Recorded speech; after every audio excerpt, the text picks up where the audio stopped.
Welcome to another edition of Premier University. Today we're going to cover some popular floor coating systems. We're going to review the application of water-based epoxy with water-based polyurethane, 100% self-leveling epoxy, and polyaspartic, including a chip system. We're going to cover floor coating. We're going to review the most popular systems, which is basically the application of a water-based epoxy over water-based epoxy with water-based polyurethane on top. 100% self-leveling epoxy with chips, polyaspartic without chips, polyaspartic with chips and clear. So again, water-based products and solvent-based products. Okay. I did pass out an agenda, and this pretty much covers and outlines the products and systems we're going to cover. But before we begin the application of the epoxies and the polyurethane, what do we have to do with concrete? That's right. That's what we prepare it. Exactly right. So how do we prepare concrete? Clean it. Clean it, scrub it, good. Then what? Moisture test. Excellent. Do a moisture test. Moisture test. We have the popular system, which is the ASTM test for the plastic sheeting. Typically, you get plastic sheeting, 16 by 16 or 18 inches by 18 inches. Put it on a concrete floor. Take it down with some duct tape. Let it sit overnight. The next morning, if you see some moisture underneath the plastic, there's a moisture issue that needs to be addressed. At that point, you need to find out how much moisture is there. Next test is a calcium test, which gives you your pounds per square foot. Then we also have the destructive test, where you cut holes in the ground and put devices to check the moisture. Okay? If you do the plastic sheeting test and you're dry the next day, you're good to go. Things to look out for in terms of moisture is if you're doing a building, garage, a warehouse, and you're by a hill, there's a possibility that moisture might be running underneath the ground. Sprinklers along the side of a garage or a building. If you're by the ocean, if you're pretty close to the ocean, more than likely there is some moisture issues. So if you have a moisture issue, you check your moisture content and you're below, let's say, 25 pounds of moisture per square foot, what do you do? You can go through the... Yeah, I see in your head. I see the wheels turning. I know you want the answer. Moisture vapor barrier. So there are moisture vapor barriers that typically cover up to 25 pounds per square foot of moisture. Okay, once the moisture vapor barrier is dry, then you can apply your epoxy to polyurethane. Brian, can you help us sign in? Yeah. Awesome. Okay. So once again, we clean, check for moisture. We're below 25 pounds per square foot. We apply moisture vapor barrier. If there is no moisture, what's the next step? Now we need to create a profile. Okay. How do we create a profile? Grind B-blast. B-blast, grind.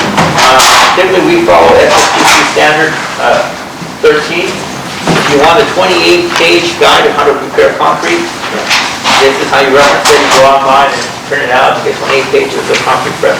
But in a nutshell, this is the guide we follow, and we focus again, cleaning, checking for moisture, and creating a profile.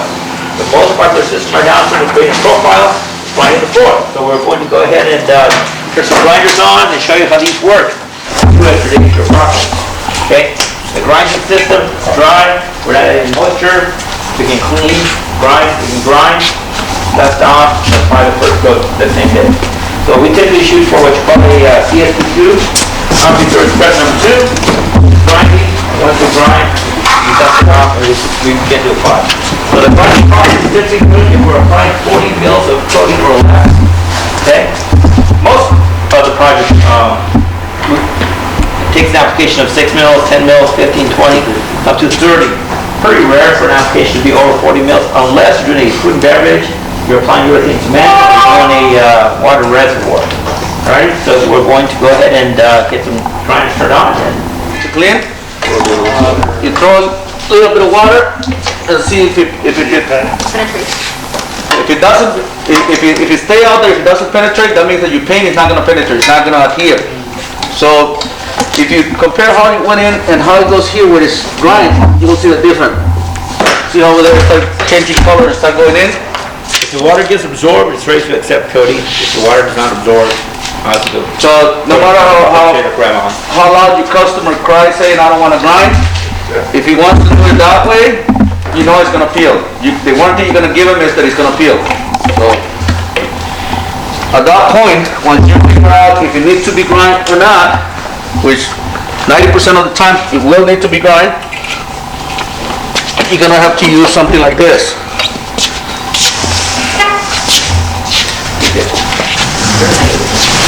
Okay.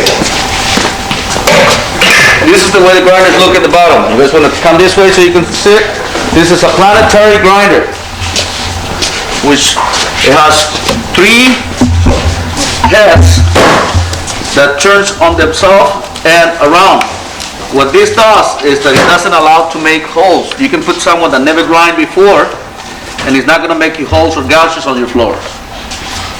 I'm going to show you that. So, this is the transportation position. When you're going to work, you change the position.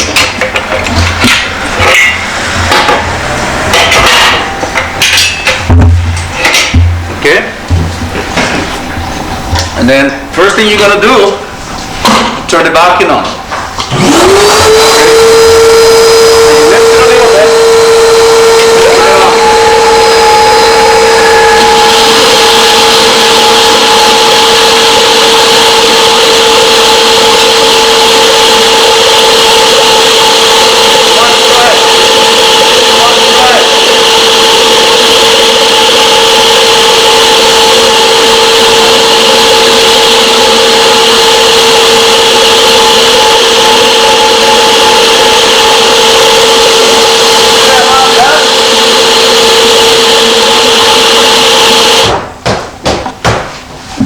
You're not going to let me lie that when you turn that one, you hold it, or else it take you all the way to the wall, right?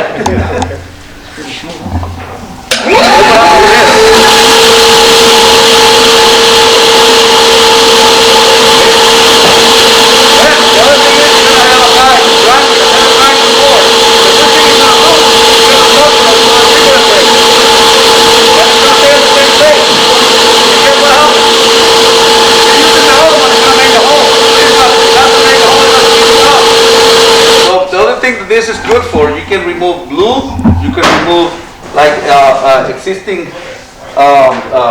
the coat that you put underneath the tile. Yeah. It will remove it. You know, this is the one I just showed you right now is just going easy on it. If you want to go aggressive,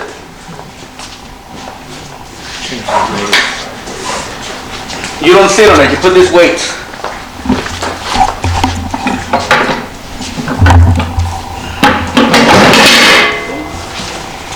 If the floor is really hard, you need to put weights. So it will push the diamonds down and it will cut better. If the floor is really soft, you don't put weights because it's going to make it dig on the concrete and it's going to stop the motor. It's not going to make a hole, but it's going to stop the motor. So if you want it more coarse, you could add more weight. You add more weight, yes.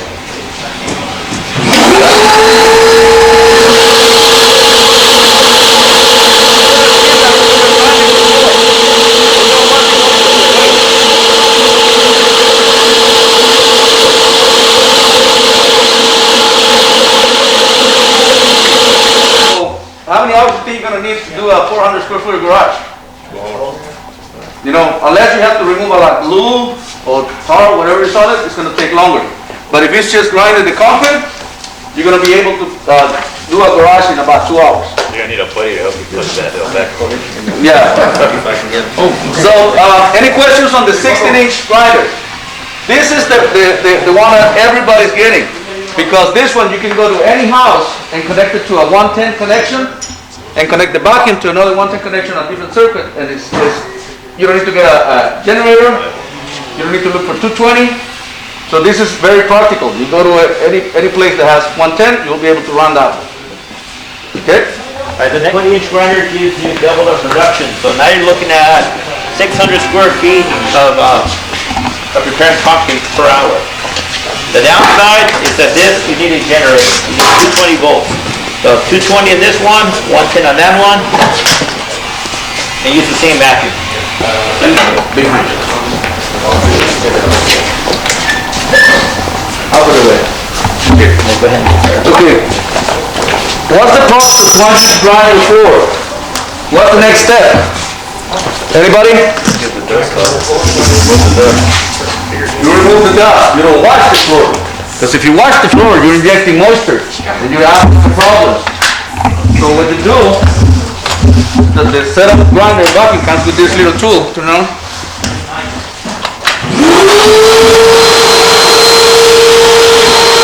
A couple passes with the bucket.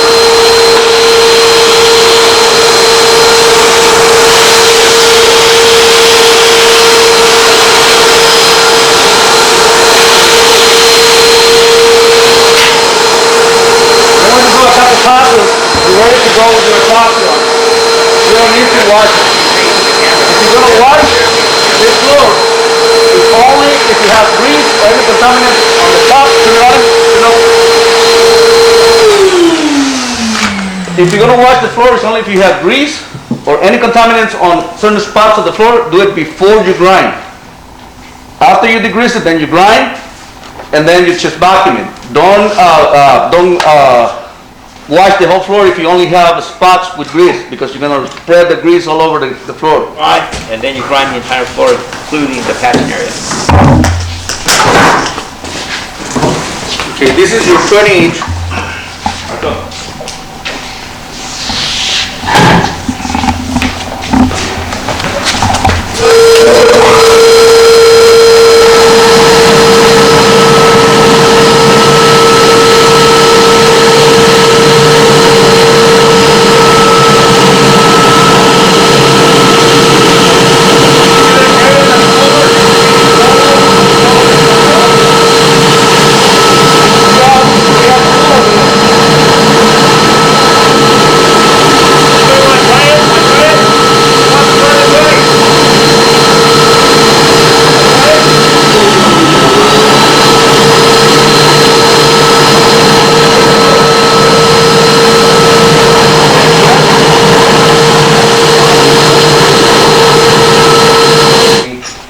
Adjust to a rip kit, basically single line, double line, triple line, or removing glue or removing other coatings. We need something more aggressive, so yeah, we always recommend a pipe thread grinder because they have 3 heads, they have circular motion, and you have more even cut versus a Home Depot grinder.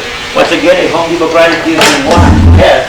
What happens is you gouge the floor. It's not really aggressive mark on the concrete. Oh, and it will give you 9 inches around the whole surface. You guys have used the 5-inch or the 9-inch measures, 9 inch. Remember, it only has 1 disc. This will gouge and make a hole if you stay in one place. So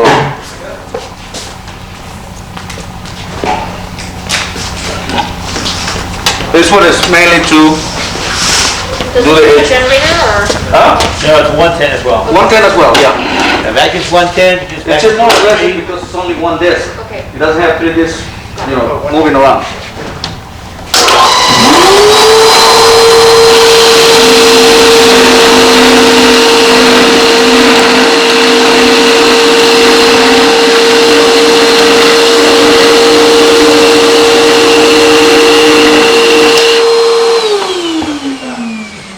You guys want to see how much it cut?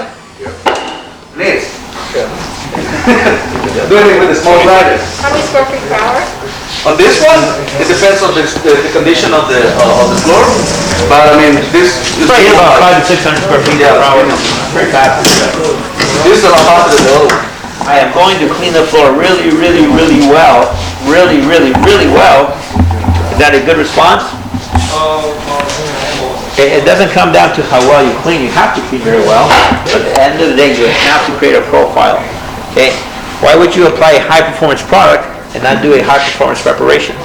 Okay, if you're going to apply a high-performance product, you really have to do the right sort of preparation, which is clean, remove contaminants, check for moisture, and of course, create a service profile.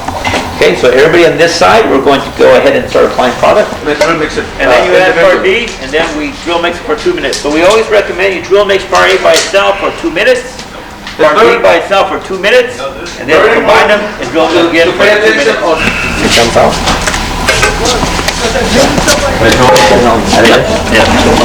Okay, for good flow, we typically recommend about 16 ounces of water, not vodka, okay, but water, preferably distilled into a gallon of water-based epoxy.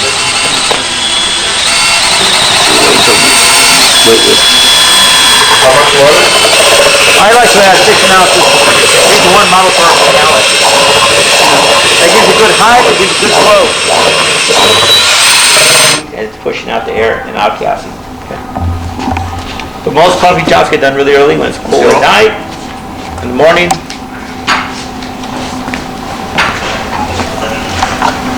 Pour it off and spread it. This is the first coat. We're using it as a primer. This product, you can use it as a self-prime and put a second coat if you're using it in an area that is not going to be exposed to the sun. Because remember, it's an epoxy. All the epoxy will fade and shock. If you're going to be exposed to the sun. And very important, if you're going to use this product and you find out that it's going to be exposed to the sun, don't just clear coat it with a polyurethane or a pole pieces. That's what we're doing it with this small one. But if this was a full floor, we will be using an 18-inch roller with spike shoes walking on top of the material to be able to end up with a nice and even surface. Thank you.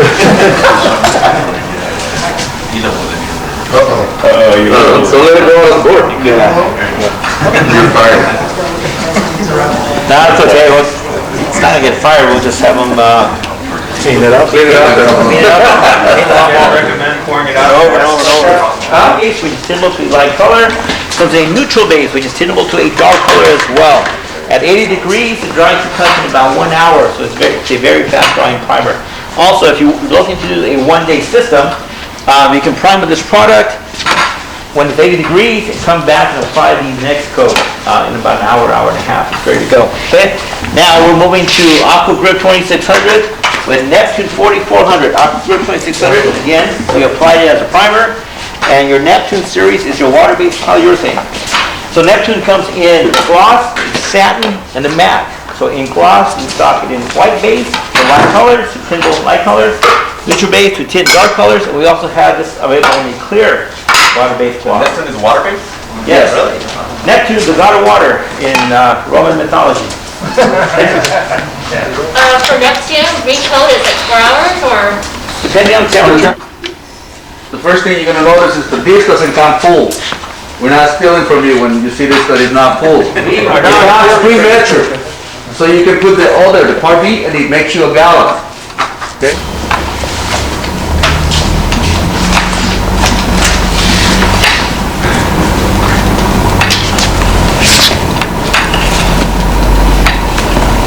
So Mike's question earlier was, can you apply this over oil-based paint? Yes. Basically, you clean, break, dust, 220, 1 hour at 75 degrees. Poly splatters for about 40 to 45 minutes at 75 degrees. Adhesion and encapsulate. Recommended thickness on this one is 1 to 2 mils. What that means is that you're gonna get anywhere between 6 and 800 square feet per gallon.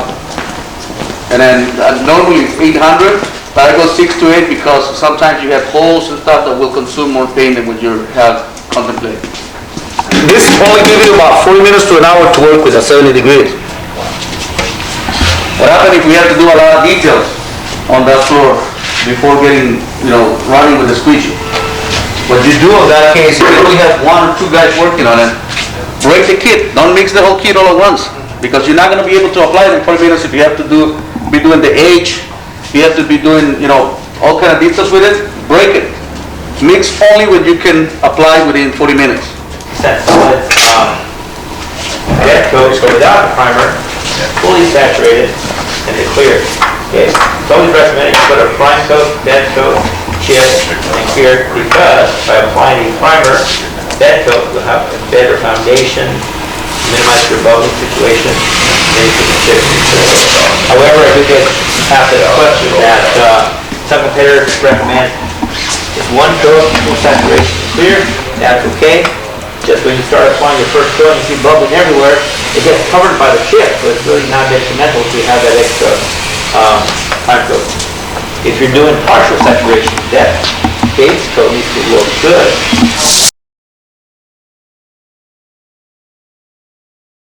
Customers make like 5 colors, and you go to your customer like in and out. Combo 1, 2, 3, 4, 5. This is my menu. You want this? This is the price. You want something different than this? I can do it. It's a little more expensive, but it limited your customer to not go all over the place looking for more things.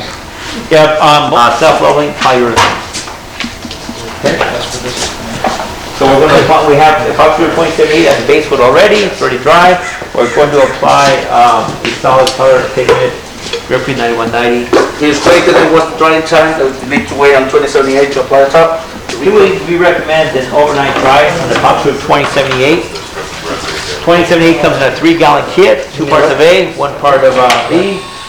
You apply that at a rate of 1 to 2 mils, 10 GFC, which means 3 gallons will cover about 3,000 square feet.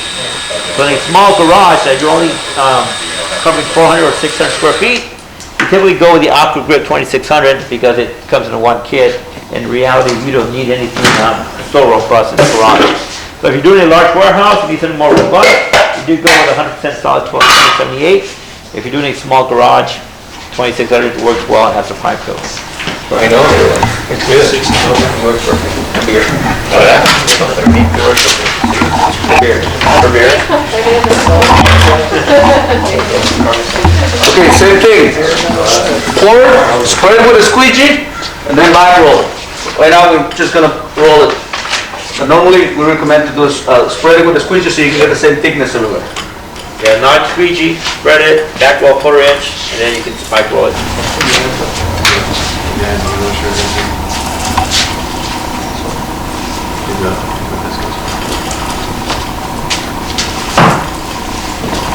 So we applied this at 9:55. I'm just having it dry. Okay, so this is it when you want to leave a solid color exposed to the sun. This has UV stability. So you're not going to have change of color with this one, no matter what color you put on. So that's when you're doing a light broadcast on a garage that half of it gets exposed to the sun. Which one is this? 9190. Yeah.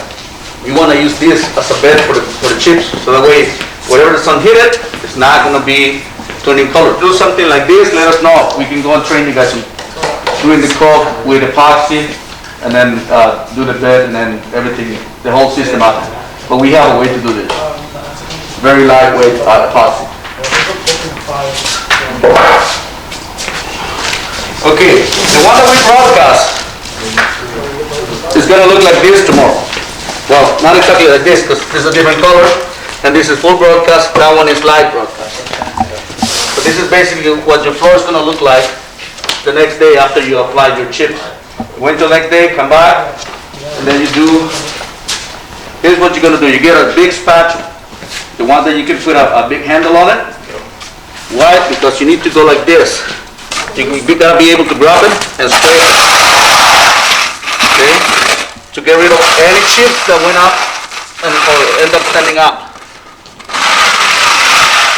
One pass to one side, one pass to the other side.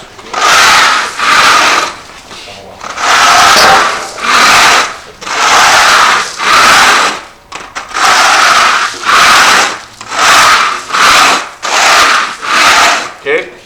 If you're doing a garage, very important. Before you do this, put a clean plastic in front of the garage, tape it, a big one, preferably a big one. That way you get a lift blower, lift blow all this back to the plastic, and pick it up and you can reuse it on your next project. Okay? So don't make sure none of these things end up in the customer's garden.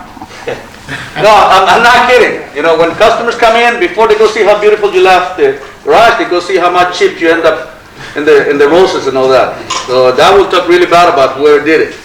You pick up your floor, go like this, and then we're ready to put the clear. Let me just take the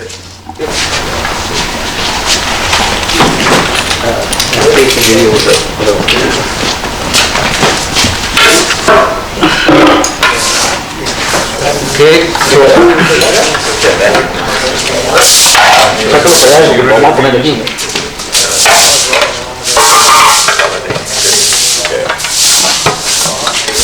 okay.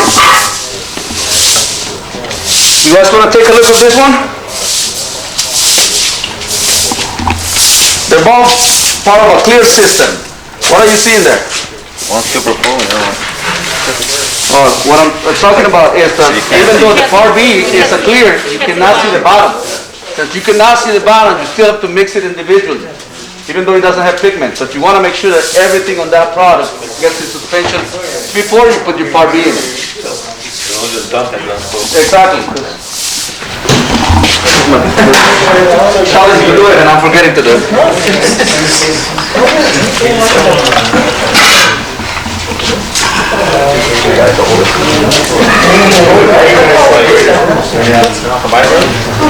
Make sure your mixer is completely clean so you don't cross-contaminate on the previous product.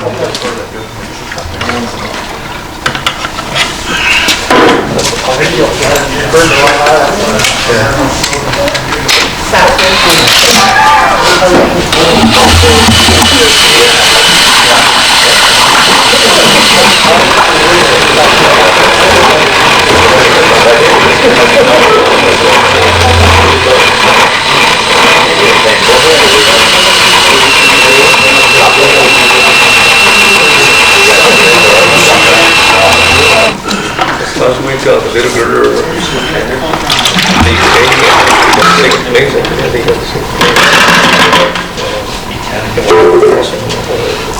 So Part B into it.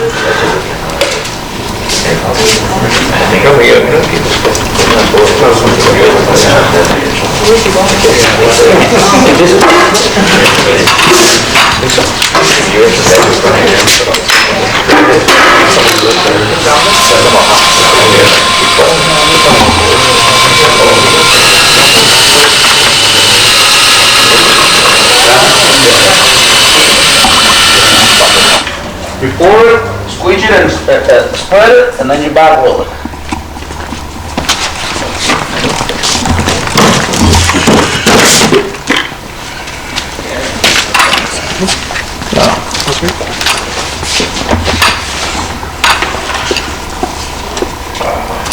It's like moonshine.